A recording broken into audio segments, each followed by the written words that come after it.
全世界在搶油，很多地方沒有油。菲律賓宣布緊急狀態，泰國400間油站關門，很多地方有錢買不到油。馬來西亞，你看有沒有聽說199買不到的？冇買係咪？全部有打嗎？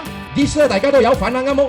我哋但係咧，我哋呢個政府有遠見，已經睇到20年後。20年後點樣？20年後咧，我哋驚如果有打仗買唔到油，所以點樣搞？我們去找俄羅斯，前人不敢做的，我們做，跟俄羅斯談。話嗰度去探邊個？探俄羅斯總統普丁，同佢傾晒，傾計咩？係傾好佢包我哋賣油俾我哋，一賣幾多年？一次過20年俾我哋，保障了國家的能源安全，保住了我們經濟命脈，也確保民生可以維持穩定。這就是西門政府。不只是這樣，我們看到我哋阿華哥係咪？佢識得探人，係咪？尤其係探外國領導人。上個月咧就飛去邊度？全世界最大嘅油田喺邊度？